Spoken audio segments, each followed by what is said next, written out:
All India Radio presents Morning News.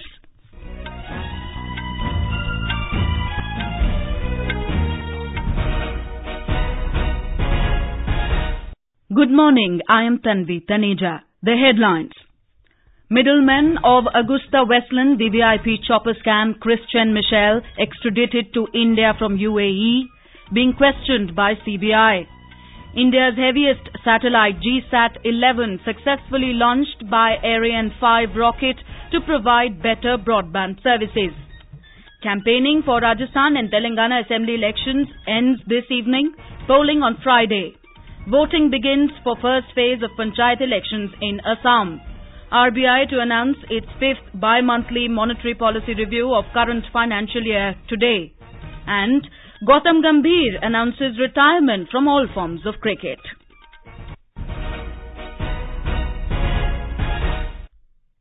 Absconding British middleman in the 3,600 crore rupee Agusta-Westland VVIP chopper scam, Michel, has been extradited to India from the UAE. He was arrested by the CBI at the Indira Gandhi International Airport in Delhi last night. He is being questioned by the probe agency and will be produced before a Delhi court today. We have a report.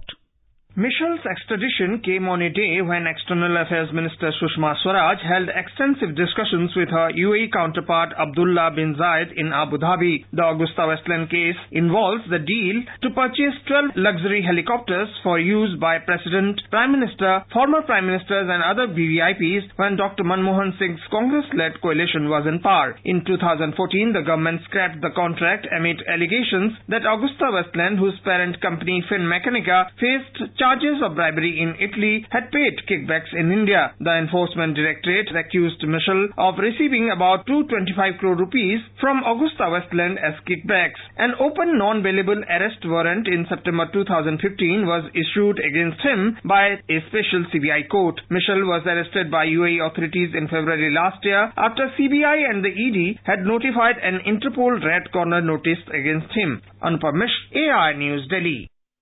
India and the UAE have signed two agreements, including one on currency swap, during External Affairs Minister Sushma Swaraj's visit to Abu Dhabi. Ms. Swaraj held discussions with a UAE counterpart to step up bilateral cooperation in areas such as security, defense, counter-terrorism, trade and energy. Currency swap is such a pact between the two countries that allows trading in their own currency and payments to import and export trade at predetermined exchange rate without bringing in a third benchmark currency like US dollars. The second agreement signed between India and the UAE would enable both the sides to undertake development projects in Africa. External Affairs Ministry spokesperson Ravish Kumar said in a tweet that both leaders also co-chaired the 12th session of the India-UAE Joint Commission meeting for economic and technical cooperation. Ms. Swaraj also called on Crown Prince of Abu Dhabi, Sheikh Mohammed bin Zayed Al Nahyan. He emphasized the special nature of India-UAE relations thanks to the leadership of Prime Minister Narendra Modi. India's heaviest, largest and most powerful satellite, GSAT-11, was successfully launched by an Ariane space rocket from the French Guiana in the early hours today. Blasting off from the Ariane launch complex in Kohu at 2:07 a.m. Indian time, Ariane 5 injected the GSAT-11 into the orbit in a flawless flight lasting about 33 minutes. Weighing about 5,854 kgs, GSAT-11 will have a lifetime of more than 15 years.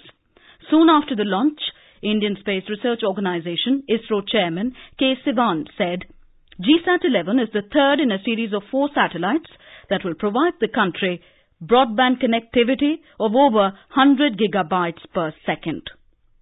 The satellite GSAT-11 is having 38 spot beams as well as 8 hub beams which covers the entire country including the remote places. This satellite is going to be the richest space asset for India and is going to provide something like 16 Gbps data link services to the country.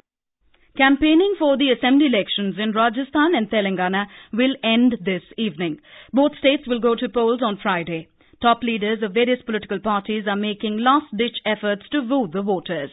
Prime Minister Narendra Modi will address rallies at Sumerpur and Dausa in Rajasthan today. BJP President Amit Shah and party leaders Rajnath Singh, Chief Minister Vasundhara Raje, Smriti Irani and Gajendra Singh Shekhawat will also campaign across the state. For the Congress, Ashok Gehlot, Sachin Pilot, Mukul Vasnik and Harish Rawat and Raj Babbar are scheduled to address rallies at different places. In Telangana as well, leaders of various political parties, including Congress President Rahul Gandhi and Uttar Pradesh Chief Minister Yogi Adityanath, will address public meetings today to garner support for their candidates. Our correspondent has the details. Congress President Rahul Gandhi will address a public meeting at Kodad, in which TDP President Chandrababu Naidu will also join after campaigning for Prajakutumi candidates at Ashwaraupet and Sattupalli. Yogi Adityanath will campaign in Karimnagar, Muthol and Bhupalpalli for the BJP candidates, and Shivraj Singh Chauhan will take part in road shows at several places on the last leg of the campaigning. TRS Chief Chandrasekhar Rao and party key leaders also will wrap up their campaign at different places of the state. Lakshmi, AR News, Hyderabad. Counting of votes in Rajasthan and Telangana will be taken up on the coming Tuesday, along with Chhattisgarh, Madhya Pradesh and Mizoram. Voting has begun for the first phase of Panchayat elections in Assam. Polling, which began at 7 this morning, will end at 3 in the afternoon. Our correspondent reports that 16 districts of the state are going to polls in this phase to elect Anchalik Panchayat members, Zilla Parishad and Gaon Panchayat members and Gaon Panchayat presidents. A total of 43,515 candidates are in the fray in this phase. The ruling BJP and its ally Akham Gana Parishad AGP are contesting the Panchayat polls independently. Congress, AIUDF, Bodoland People's Front, left parties, independent candidates among others are also in the fray. The second phase of polling will be held on 9th of this month. Counting will be held on 12th of December. Manas Pratim Sharma, AR News, Guwahati. Uttar Pradesh Chief Minister Yogi Adityanath held a high-level meeting in Lucknow last evening and reviewed the situation in the wake of the violence in Sayana area of Bulandshahr district. 2 people, a police inspector and a villager, lost their lives in the violence on Monday. Mr. Adityanath met with the Chief Secretary, Director General of Police, Principal Secretary Home and ADG Intelligence. He also announced an ex gratia of 10 lakh rupees for the villager. The financial assistance to the police inspector has already been announced. 4 people have been arrested in connection with the violence. Main accused, Yogesh Raj, is still absconding and efforts are on to nab him. For quick news updates round the clock, follow us on our Twitter handle at AIR News Alerts. You can also log on to our website, news.air.nic.in. The Reserve Bank of India, RBI, will announce its 5th bi-monthly monetary policy review of the current financial year this afternoon. The 6-member Monetary Policy Committee, headed by RBI Governor Urjit Patel, began its 3-day meeting on Monday. After back-to-back hikes, the Apex Bank had kept the key interest rates unchanged in the last policy review in October. The repo rate, the rate at which RBI lends to commercial banks, currently stands at 6.5%. The reverse repo rate, the rate at which RBI borrows money from the banks, is 6.25%. Our correspondent has filed this report. Experts believe the Apex Bank might keep the interest rates unchanged despite moderation in economic growth and easing inflation. In its last bi-monthly monetary policy, the bank had kept the repo rate unchanged with a warning that rising crude prices and tightening of global financial conditions pose substantial risk to growth and inflation. Since the previous policy announcement in October, the rupee has appreciated against the US dollar and crude oil prices have softened significantly. Sonali Gadaya Patil, AIR News, Mumbai. The number of people filing income tax returns has increased by 50% to over 6,80,000 in 2018-19 so far compared to the year-ago period. Speaking at an event in New Delhi, the Central Board of Direct Taxes Chairman Sushil Chandra exuded confidence that the Revenue Department will achieve the direct tax collection target of 11.5 lakh crore rupees for the current financial year ending 31st March. He said demonetization has been very good for increasing the tax base of the country. In international news, British Prime Minister Theresa May has suffered defeats at the start of 5 days of debate over her plans to leave the European Union (EU). In the first defeat, 311 MPs in the House of Commons voted to censure the government for failing to publish its full legal advice about the deal Ms May struck last month with the EU.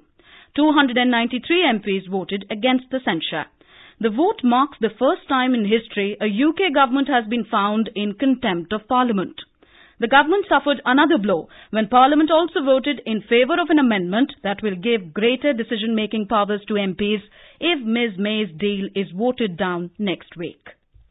The United States has warned Russia that it will withdraw from a major Cold War treaty limiting mid-range nuclear arms if Moscow does not dismantle missiles within 60 days.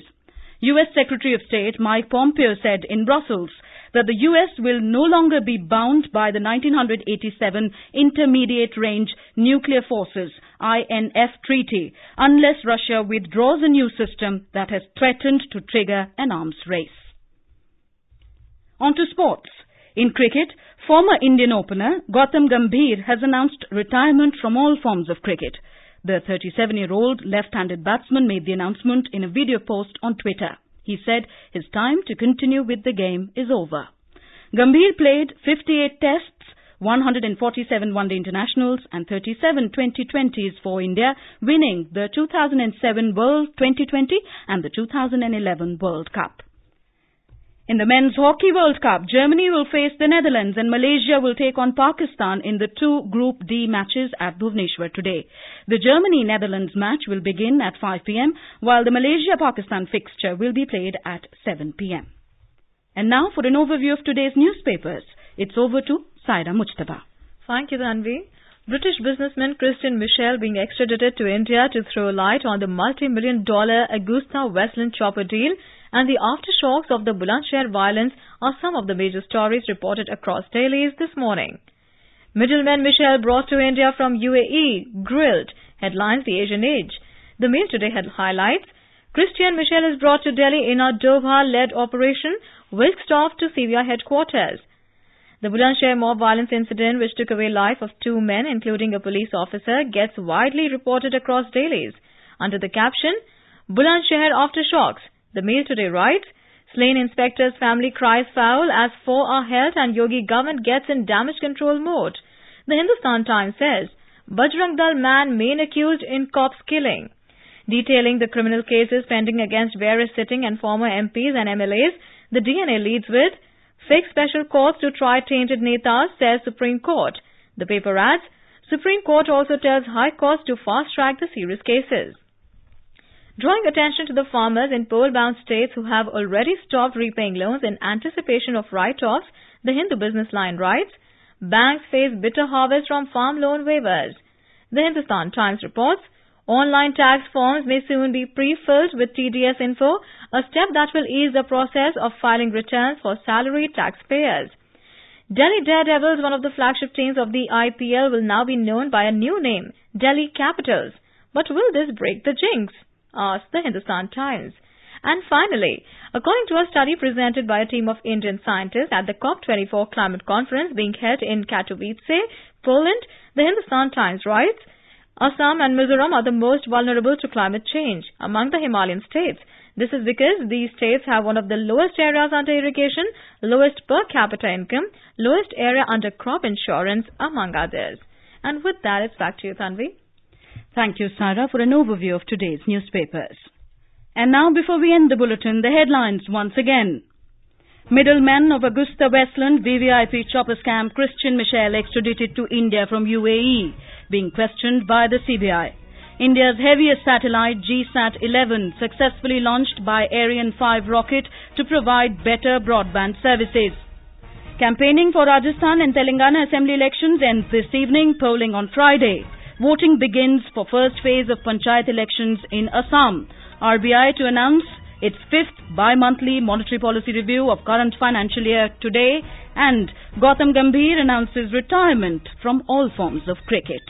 And with that, we end the morning news. Have a nice day.